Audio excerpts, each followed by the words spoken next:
মরার আগে একবার মরার আগে খাটের মধ্যে শুয়ে শটান করে চোখ বন্ধ করে একবার মরার ভান করে দেখেন কেমন লাগে। চোখটা বন্ধ করেন আর ভাবেন আপনি নাই, কি কি হতে পারে ভাবেন। আপনার ছেলে মেয়েরা কান্না জুড়ে দিবে, আপনার প্রাণের স্ত্রী বিলাপ শুরু করে দিবে, বন্ধু বান্ধবের চিৎকার আর মাতম, স্থানীয় এলাকার মসজিদে ঘোষণা অমুক এলাকার নিবাসী অমুক ভাই অমুকের ছেলে অমুক দুনিয়ায় নাই।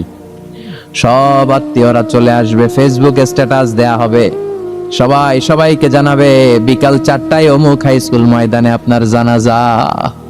ছুটে আসবে, সবাই ছুটে আসবে আপনাকে শেষ বিদায় দিতে, গুড বাই জানানোর জন্য, আল ওয়াদা বিদায় জানাতে আসবে সবাই।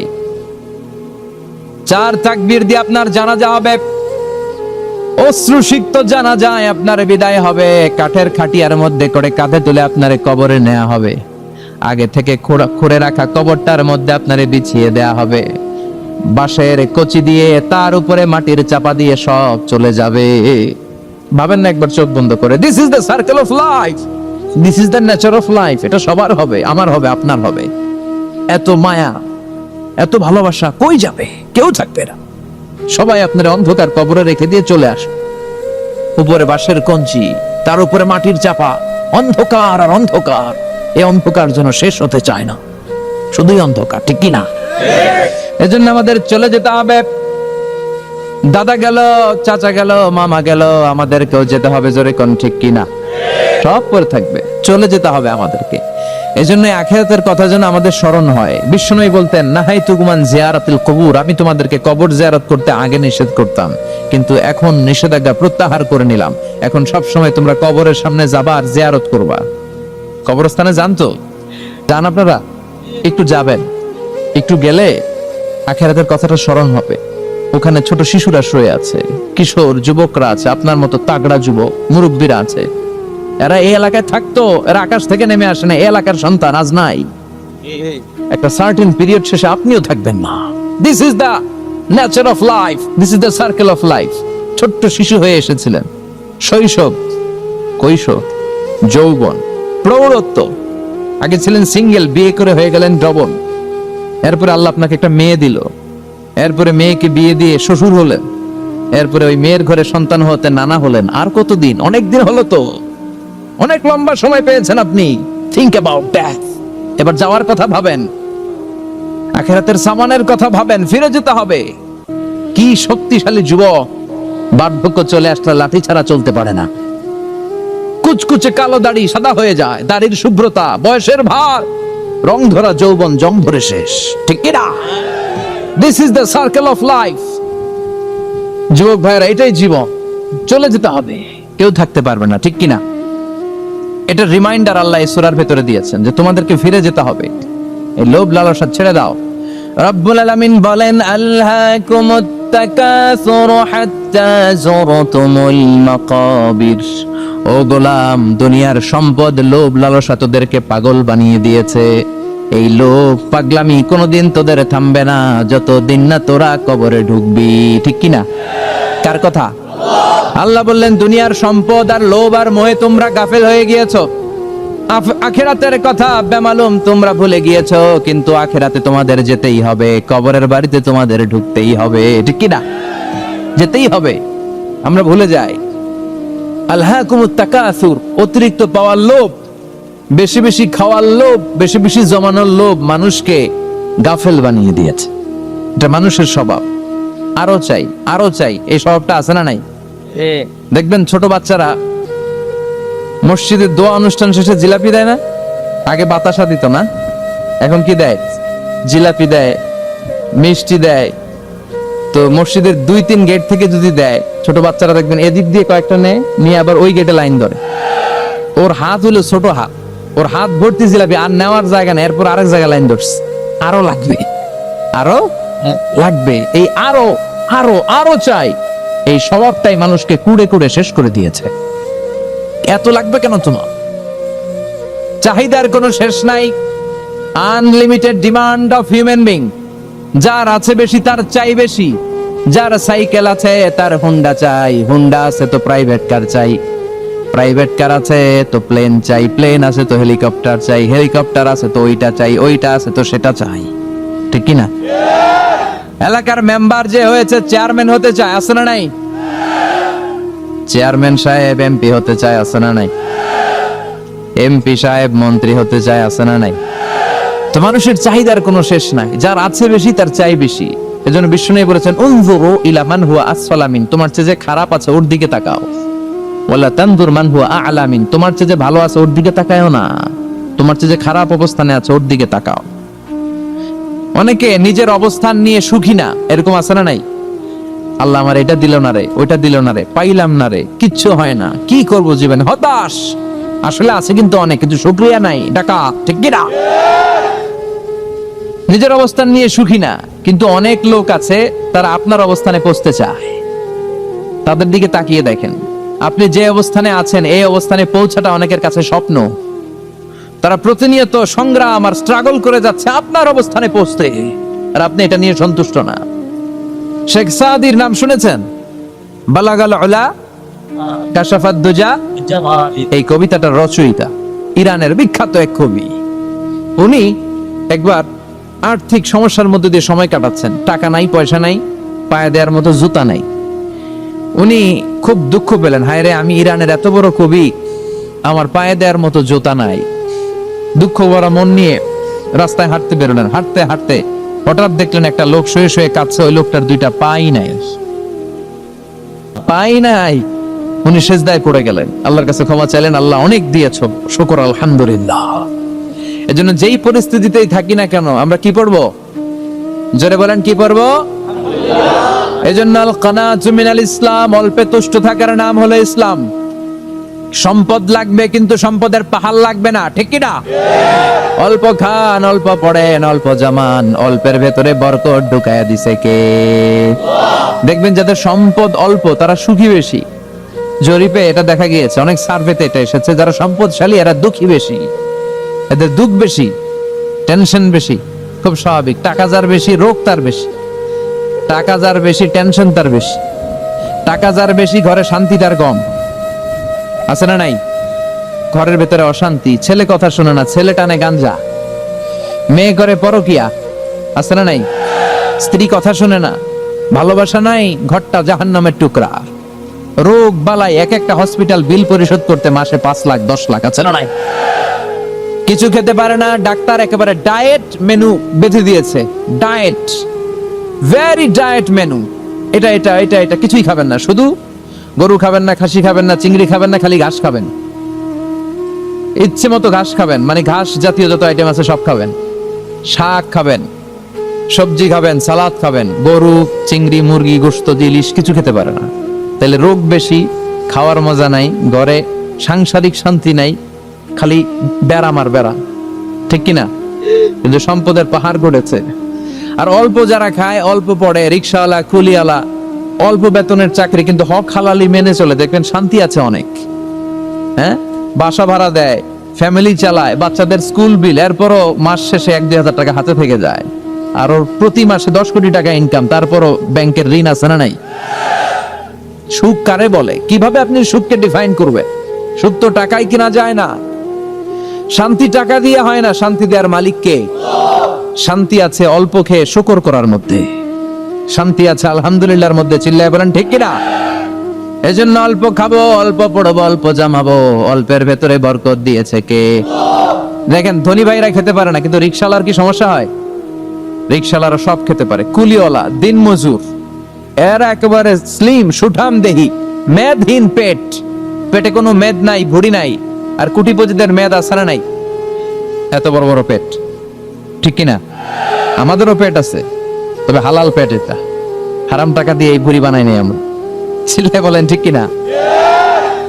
রিকশাওয়ালা, কুলিওয়ালা নিজেও নামাজ পড়ে, বউও নামাজ পড়ে, বাচ্চাটাও নামাজ পড়ে, রিকশা চালায় আর জিকির করে লা ইলাহা ইল্লাল্লাহু মুহাম্মাদুর রাসূলুল্লাহ সাল্লাল্লাহু। সুখ আর শান্তি, তাদের ঘরে সুখ। ধনী কোটিপতি, ভিআইপি, সিআইপিস, এদের রাতে ঘুম নাই, 1 ঘন্টা ঘুমানোর জন্য 4টা ট্যাবলেট খাওয়া লাগে, এরকম আছে না নাই? কিন্তু ঘুমের জন্য যে ট্যাবলেট খাওয়া লাগে রিক্সাওয়ালা এটা জানেই না। ওর যেখানে রাইত ওইখানেই ওর মাথা বিছনায় লাগতে দেরি, ওর ঘুম আসতে দেরি হয়, ওর ঘুমে নাকের ডাকের আওয়াজে ট্রাকের ইঞ্জিনও ফেল। সুবহানাল্লাহ পড়েন। এজন্য অনেক বেশি সম্পদের পাহাড় করা লাগবে, এই চিন্তা যেন আমাদের মাথায় না আসে। চিল্লায় বলেন ঠিক কিনা? এজন্য রব্বুল আলামিন বলেন আলহাকুমুত তাকাসুর হাত্তা যুরতুমুল মাকাবির। বেশি বেশি সম্পদ উপার্জনের আকাঙ্ক্ষা তোমাদেরকে আখিরাত থেকে গাফেল বানিয়েছে। এই গাফলতি কশিন কালেও তোমাদের কমবে না যতক্ষণ না তোমরা কবরে ঢুকবা। হাত্তা যুরতুমুল মাকাবির, মাকবারাতুনের প্লুরাল মাকাবির, যতক্ষণ না কবরে না ঢুকবা, কবরস্থান তোমার আবাসস্থল না হবে, ততক্ষণ পর্যন্ত এই চাই চাই মানসিকতা কমবে। মানুষের স্বভাব হলো আরো চাই, আরো চাই, আরো চাই করে ফকিরেরা। কারা? ইয়া আইয়ুহান নাসু আনতুমুল ফুকারাউ ইলাল্লাহ ওয়াল্লাহু হুয়াল গানিয়ুল হামিদ। সুবহানাল্লাহ পড়েন। আল্লাহ ডেকে বললেন, গোলাম আনতুমুল ফুকারা ইলাল্লাহ, তোমরা সবাই ফকির, ধনী হলো একজন, তিনি কে? আল্লাহ শুধু ধনী, আর মানুষের স্বভাব হচ্ছে আরো চাই, আরো চাই। ওর 2 তলা বিল্ডিং, আমার 3 তলা লাগবে। ওর 2টা গাড়ি আছে, আমার 3টা লাগবে। আছে না নাই? বিশ্বনবী বললেন, কিয়ামতের আগ দিয়ে মানুষের মধ্যে আকাঙ্ক্ষায় প্রতিযোগিতা বেড়ে যাবে, প্রতিযোগিতামূলক টেন্ডেন্সি। কার চেয়ে কে বড় হতে পারে, কার চেয়ে কে বেশি টাকার পাহাড় বানাতে পারে। আছে না নাই? বিশ্বনবী বললেন, ওয়া আনতারাল হুফাতাল উরাতাল আলাতা রিয়া আশ-শাইয়াতা তাওয়ালুনা ফিল বুনিয়ান। কিয়ামতের আগে এমন কিছু লোক যাদের গায়ে দেওয়ার মতো জামা ছিল না, পায়ে দেওয়ার মতো জুতা ছিল না, পেটে দেওয়ার মতো খাবার ছিল না, সমাজের কেউ তাদেরকে চিনতো না, হঠাৎ করে এই লোকগুলো ধনী হয়ে যাবে। And they will start to construct, they'll compete to construct high rises building in the cities. শহরে গ্রামে এরা বড় বড় বিল্ডিং বানানো শুরু করবে। এই উঁচা উঁচা বিল্ডিং আমাদের সমাজে আছে না নাই? আজ থেকে 20 বছর আগে ছিল। আমি তো 20 বছর আগে যখন আসছি কিছুই ছিল না, খালি পানি আর পানি। আর এখন 2 তলা 3 তলার অভাব নেই। গরিপুর পাশে না আপনাদের? এদিকে গরিপুর, বিল্ডিং এর পর বিল্ডিং। আমি যখন ঢাকা যাই দেখি গরিপুর আসতেছে, মানে গরিপুরের বিল্ডিং আর শহরগুলো আস্তে আস্তে হাইওয়ের পাশাপাশি চলে আসতেছে। প্রতি বছর আইসা দেখি কিছু আগাইছে, 2-3 বছর পরে এইটা একেবারে হাইওয়ের সাথে চলে আসবে। খেয়াল করছেন? ঢাকা যাওয়ার সময় গরিপুর আগাইতেছে, খালি গরিপুরের বিল্ডিং, গরিপুরের শহর আগাতে আগাতে আগাতে ঢাকা চট্টগ্রাম মহাসড়কের কাছাকাছি চলে আসছে। এই যে বিল্ডিং বানানোর প্রতিযোগিতা, কুমিল্লা শহরে আজ থেকে 20-25 বছর আগে 5 তলা 6 তলা একটা বিল্ডিং ছিল না, এখন 10 তলা 20 তলা। আছে না নাই? ঢাকায় আজ থেকে 20 বছর আগে 10 তলা বিল্ডিং খুঁজে পাইতেন আপনি? নাই। গোটা বিশ্বব্যাপী এখন টাওয়ার বানানোর প্রতিযোগিতা। বিশ্বনবী বললেন, এদের কোনো টাকা ছিল না। পৃথিবীর সবচেয়ে বড় টাওয়ার এখন আরব দেশে, এদের কোনো টাকা ছিল না। আরব দেশের সৌদি আরব, কাতার, কুয়েত, বাহরাইন এখন স্বর্ণ আর তেলের খনি পেয়ে আল্লাহরে ভুলে যায়। এদের খাওয়ার মতো কিছু ছিল না। এদেরকে আমার দাদারে শুনতাম বলতো কাবলিওয়ালা, বলতো কি বলতো? এদেশে আসতো জায়নামাজ তসবিহ ছড়া খেজুর টেজুর বিক্রি করার জন্য। এরা জেলে পাড়ার লোক ছিল, আরব সাগরের তীরবর্তী এলাকার মানুষ। সাগরের মাছ মেরে এরা জীবন ধারণ করতো। আল্লাহ এদেরকে তেলের খনি দিলেন, গ্যাসের খনি দিলেন, এখন তারা বড় বড় টাওয়ার বানায়। আছে না নাই? বুর্জ আল খলিফা, কি উঁচা বিল্ডিং, 828 মিটার উঁচু। জেদ্দা আছে 1000 মিটার উঁচু কিংডম টাওয়ার। তাইওয়ানে আছে তাইপেডাং টাওয়ার 101 তলা।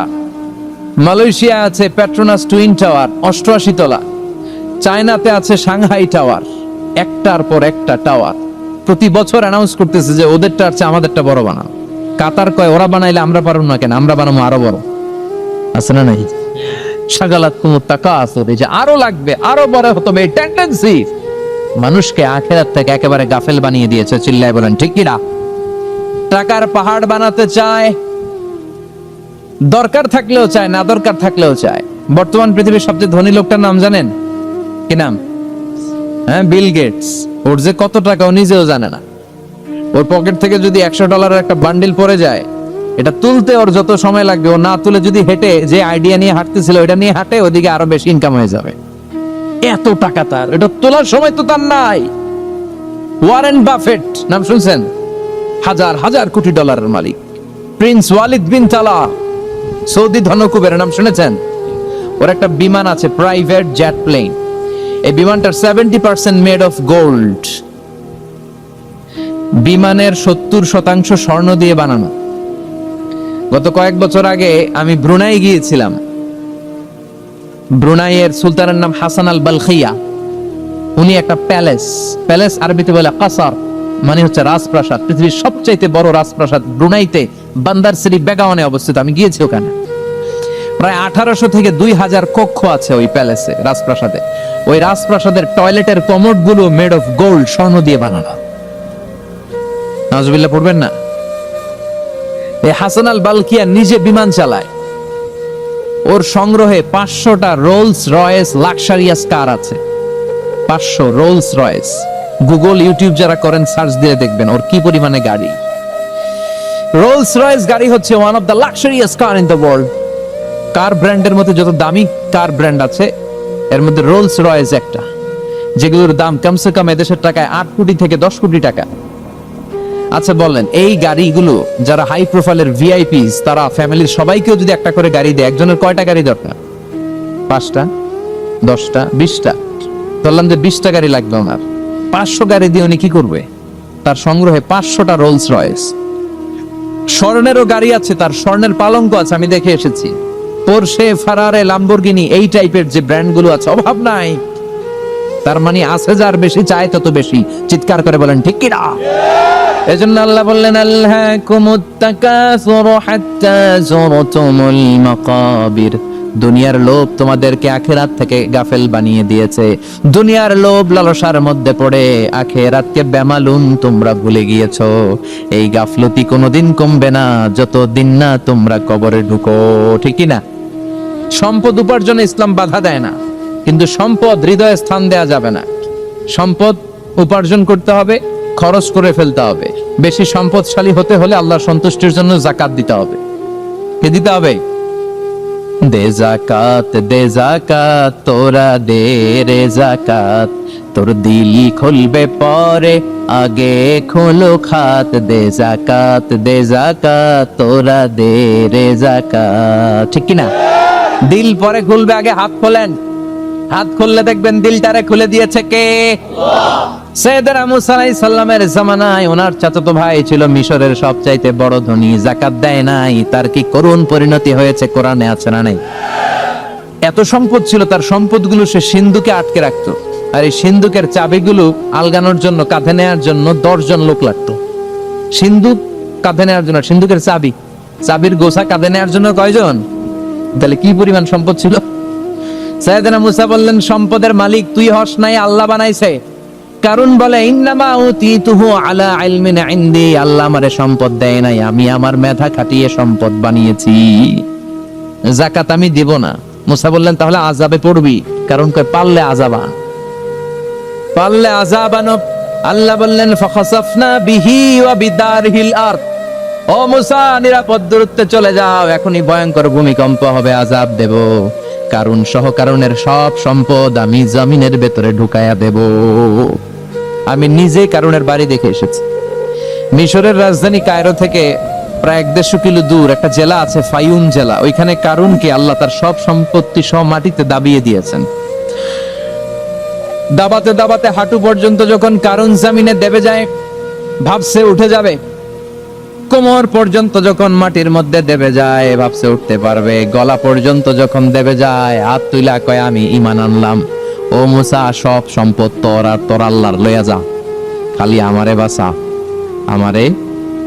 সব গাদ্দারদের একই পরিণতি। ফেরাউনরেও যখন আল্লাহ লোহিত সাগরে পানি খাওয়াতে খাওয়াতে পেটটা এত বড়, হাত তুইলা কয় আনা মিনাল মুসলিমিন, আমি মুসলমান, আমি ভালো মানুষ।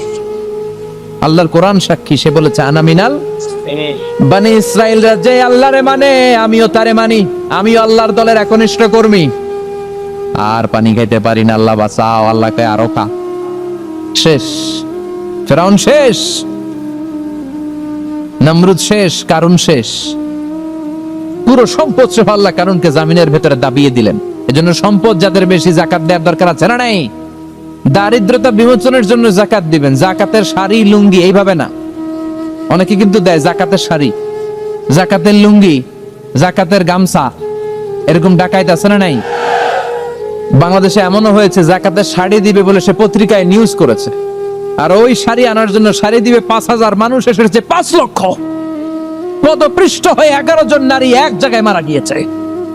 কিয়ামতের দিন আল্লাহ বিচারের কাঠগড়ায় এই বিজনেস ম্যাগনেটকে দাঁড়িয়ে সেদিন জিজ্ঞাসা করবে যে কেন তুই এদেরকে কষ্ট দিয়েছিলি, চিল্লা এখন ঠিক কিনা? এদের মৃত্যুর দায়ভার এই শিল্পপতি এড়াতে পারবে না। জাকাতের শাড়ি, জাকাতের লুঙ্গি বিতরণের জন্য আল্লাহ তোমারে ধনী বানায় নাই।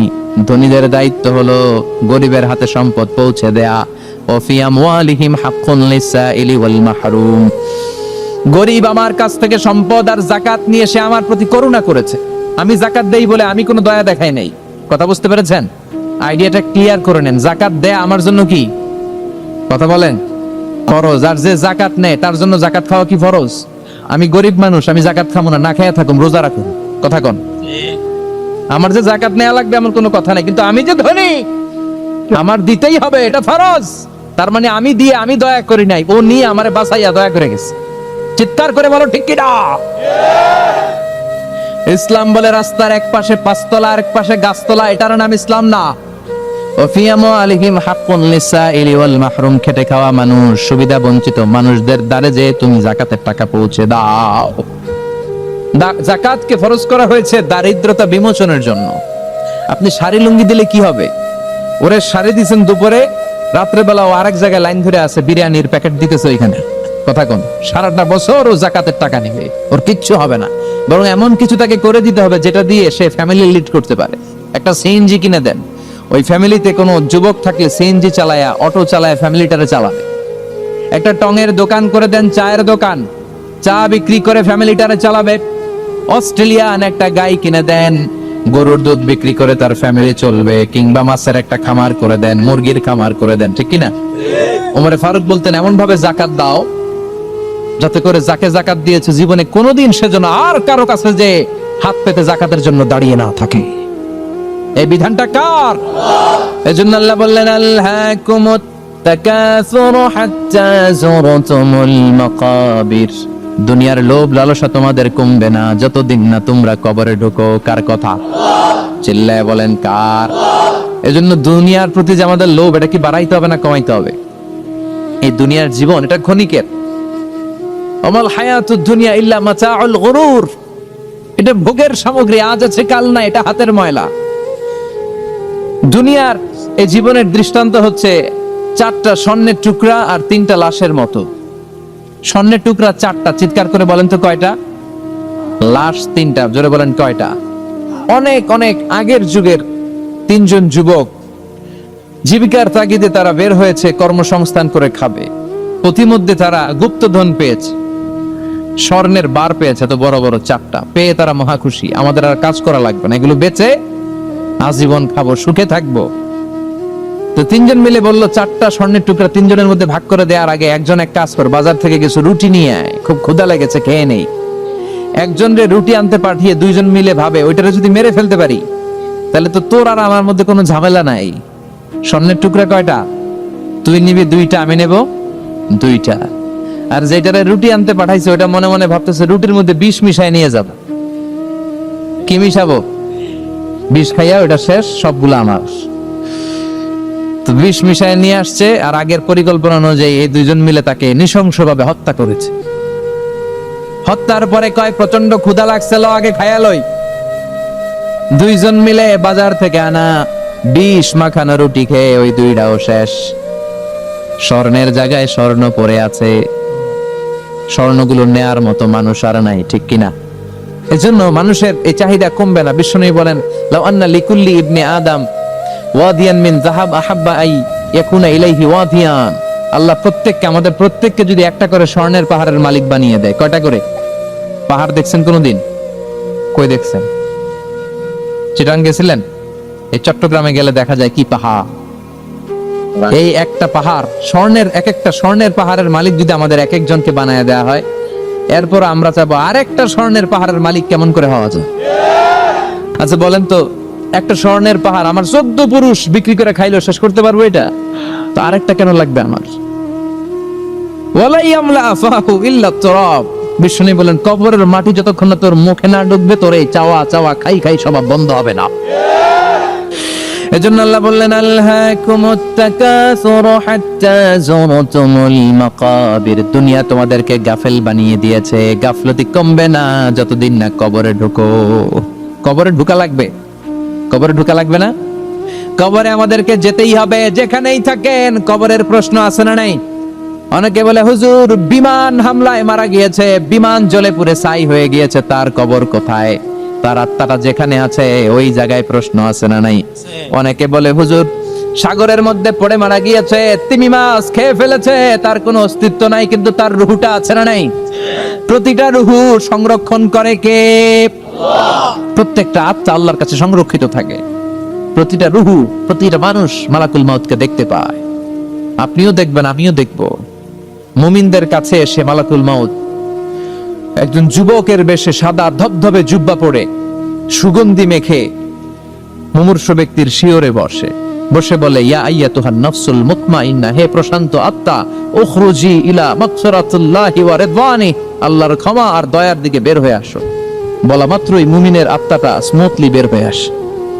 কাফান মিন আকফানিল জান্নাহ, হানুত মিন হানুতিল জান্নাহ, জান্নাত থেকে আনা সুগন্ধি কাফনের মধ্যে পেঁচিয়ে তিনি রূহটাকে নিয়ে ইল্লিনে চলে যায়। সরাসরি দেখে মালাকুল মাউতকে। আর যারা ইসলাম বিরোধী, কোরআন বিরোধী, তাদের সামনে এসে মালাকুল মাউত ত্রাস সৃষ্টি করে। আগে ধমক। হাইওয়েতে মাঝে মাঝে ডাকাতি হয় না? বাসগুলোর মধ্যে যখন ডাকাতি হয়, বাসে থাকে 50 জন, ডাকাত ঢুকে 5 জন, এই 5 জনের ভয়ে সবগুলো পেশাব করে দেয়। কারণ ত্রাস সৃষ্টি করে। সেই চাইনিজ কুড়াল দিয়ে আগে কুবায় দেয় 4-5 জনের। রক্ত দেখে কি দেওয়ার সব আগে রেডি করে রাখে। মালাকুল মাউত এসে কাফের নাস্তিক মুশরিকদের সামনে সেরকম একটা ত্রাস সৃষ্টি করে, ভয়ে লোকটা কাঁপতে থাকে। ওর কাছে ভদ্র ভাষায় কথা বলে না, সুন্দর জামা পরে আসে না, কালো কুচকুচে চেহারা, ভয়ঙ্কর একটা রূপ নিয়ে, আকৃতি নিয়ে ইসলাম বিরোধীদের মাথার সামনে আসে, দুর্গন্ধযুক্ত চেহারার দেহ নিয়ে ধমক দিয়ে বলে, ও পাপাত্তা, ইয়া আইয়াতুহান নাফসুল খাবিসা উখরুজি ইলা গাদাবিল্লাহ, হে পাপাত্তা, আল্লাহর রাগ, ক্রোধ আর গজবের দিকে বের হয়ে আয়। মুমিনের আত্মা বলার সাথে সাথে যেমনি মুমিনের দেহ থেকে বের হয়ে জান্নাতি কাফনের ভেতরে ঢোকে, কাফেরদের আত্মাও কি এরকম তাড়াতাড়ি বেরোতে চায় নাকি? কাফেরদের আত্মা বেরোতে চায় না। ডানে দৌড়, বায়ে দৌড়, সামনে দৌড়, পেছনে দৌড়, আহা, দৌড়াদৌড়ি করে। মালাকুল মাউত এটাকে টেনে হিচড়ে, একটা জীবিত ছাগলকে জবেহ না করে, জবাই না করে, তার চামড়া উল্টার দিকে টেনে হিচড়ে বের করলে ছাগলটা যত কষ্ট পায়, এর চেয়ে কমসে কম 70 গুণ বেশি কষ্ট দিয়ে কাফের মুশরিক আর গাদ্দারদের রূহ কবজ করা হয়। আল্লাহ এই পরিস্থিতি থেকে তুমি আমাদের বাঁচাও, আমিন। মুমিনদের রূহ যেমনি কবজ হয়, ওইভাবে রূহ কবজের ব্যবস্থা করে দিও। ইমানের মৃত্যু নসিব করে দিও, শাহিদি মৃত্যু নসিব করে দিও। আমাকে শহীদ করে সেই মিছিলে শামিল করে নিও, যে মিছিলের নেতা মীর হামজা, খোবায়েবে খাব্বাব, আল্লাহর কাছে ছিল অতি প্রিয়, শামিল করে নিও। আমাকে শহীদ করে সেই মিছিলে শামিল করে নিও। পড়েন আমিন, আরো জোরে পড়েন আমিন। তার মানে বিমান দুর্ঘটনায় হোক, কিংবা লঞ্চ ডুবিতে হোক, কিংবা আগুনে পড়ে হোক, কিংবা আত্মঘাতী হামলায় হোক, যে যেখানেই মারা যায়, কবরের 3টা প্রশ্ন তার জন্য আছে না নাই? ইসলাম বিরোধীদের জন্য প্রশ্ন 3টা, আপনারা যারা মুমিন তাদের জন্য 4টা, আপনাদের জন্য একটা বেশি। আলহামদুলিল্লাহ। কোন কবরে এসে প্রথম প্রশ্ন করবে মুনকার নাকির, যখন চলে আসবে 40 কদম, যখন আত্মীয় স্বজনরা লাশটাকে কবরের মধ্যে দিয়ে 40 কদম চলে যায়, তখনই ফেরেশতা চলে আসে। আহা, শেষ, সব শেষ। এসেই পরীক্ষা শুরু। মার রব্বুক, তোর রবের নাম কি? চিল্লায় বলেন, আমাদের রবের নাম কি? আমরা বলবো রব্বি আল্লাহ, আল্লাহ আমারে রব। দমে দমে তনু মনে তারি অনুভব। পড়েন, আল্লাহ আমারে রব। তোমার দুনিয়াতে আমি যেদিকে তাকাই, অথই নিয়ামতে ডুবে আছি সবাই। পাখ পাখালির গানে শুনি তাসবিহ কল রব, তাসবিহ কল রব। আল্লাহ আমারে রব। প্রথম প্রশ্ন, তোমার রব কে? আমরা বলবো আমাদের রব আল্লাহ। দ্বিতীয় প্রশ্ন, ওমা দীনুক, তোমার ধর্মের নাম কি? আমরা কি বলবো? তৃতীয় প্রশ্ন, বিশ্বনবীর চেহারা দেখিয়ে বলা হবে আতারিফু হাদার রাজুল, এই লোকটারে চিনো নাকি? আমরা বলবো চিনি, আমাদের প্রাণের নবী, ঠিক কি না? চাঁদের চেয়ে সুন্দর তুমি নবী আমার কামলিওয়ালা, দু জাহানের বাদশা তুমি প্যারা নবী সাল্লে আলা, চাঁদের চেয়ে সুন্দর তুমি নবী আমার কামলিওয়ালা, ঠিক কি না? তিনটা প্রশ্নের যথাযথ উত্তর যখন দিয়ে দিলেন, আপনার জন্য অতিরিক্ত আরেকটা প্রশ্ন করা হবে, ওয়ামা ইলমুক, তোমার নলেজ কি? তিনটা প্রশ্নের উত্তর যে তুমি করতে পারলা, কিভাবে পারলা, কেমনে জানলা? নকল করে বলছো নাকি জেনে বুঝে আসছো? নকল হয় না? নকল হয়? এখন মনে হয় এগুলো একটু কমছে। একটা সময় ছিল অনেক নকল হইতো। পাঞ্জাবের ভিতরে নকল, পকেটের নকল, টুপির ভিতরে নকল, মৌজার ভিতরেও নকল। এমনকি মেয়েরাও নকল করে পরীক্ষার হলে আসে না নাই? স্কেলের মধ্যে লিখে নিয়ে যায়, হাতের মধ্যে লিখে নিয়ে যায়, ওড়নায় লিখে নিয়ে যায়, কাপড়ে লিখে নিয়ে যায়, আসে না নাই? ফেরেশতারা বলবে নকল করছো নাকি? কেমনে জানলা? তিনটা প্রশ্নের উত্তর তুমি কেমনে বললা? আল্লাহ তোমার রব, ইসলাম তোমার ধর্ম, এই লোকটা বিশ্বনবী, কেমনে চিনলা? আপনাকে তখন বলতে হবে আমি কোরআন থেকে শিখেছি, আমি হাদিস থেকে শিখেছি, আমি ইসলাম জেনে বুঝে মেনেছি, আমি আন্দাজে কোথাও ঘুরি নাই। চিল্লায় কোন ঠিক কিনা? আপনাকে বলতে হবে, এজন্য শিখতে হবে, প্রতিনিয়ত ইসলাম সম্পর্কে জানতে হবে, আখের গোছাতে হবে, জীবনটাকে আলোকিত করতে হবে। চিল্লায় বলেন ঠিক কিনা? চারটা প্রশ্নই যখন হয়ে গেল, ফেরেশতারা বলবে আহলান ওয়া সাহলান ওয়া মারহাবান বিক, খোশামদেদ, কংগ্রাচুলেশন, খোশামদেদ, কংগ্রাচুলেশন, সব প্রশ্নের উত্তর তুমি পেরেছো। ফায়ুফসাহু লাহু কবরুহু ৭০ যিরান, আপনার কবরটারে ৭০ হাত লম্বা করে দেয়া হবে। ওয়ায়ুফতাহু লাহু বাবুন ইলাল জান্নাহ, আপনার কবর থেকে জান্নাতের দিকে দরজা খুলে দেয়া হবে। ওয়ায়ুলবাসু মিন লিবাসি আহলিল জান্নাহ, জান্নাতের দুইটা রেশমি কাপড়ের পোশাক এনে আপনারে পরিয়ে দেয়া হবে। আর বলা হবে নাম কানাউমিল আরুস, ঘুমাও, sleep, you should get some sleep now, তোমাকে লম্বা সময় পাড়ি দিতে হবে, ঘুমাও। কানাউমিল আরুস, যেমনি বর বাসর রাতে আরামসে ঘুম দেয়, বাসর রাতে যেমনি বর কনেকে নিয়ে মধুর ঘুম দেয়, তুমিও ঘুমাও, কেউ তোমার ঘুম ভাঙবে না। কিয়ামতের জন্য ইসরাফিলের সিংহায় যে ফুৎকার আছে, ওই ফুৎকার ছাড়া কোনো কিছুই তোমার ঘুম ভাঙাতে পারবে না। আলহামদুলিল্লাহ পড়েন। আল্লাহ আমরাও যেন চারটা প্রশ্নের উত্তর দিয়ে লম্বা একটা ঘুম দিতে পারি, পড়েন আমিন।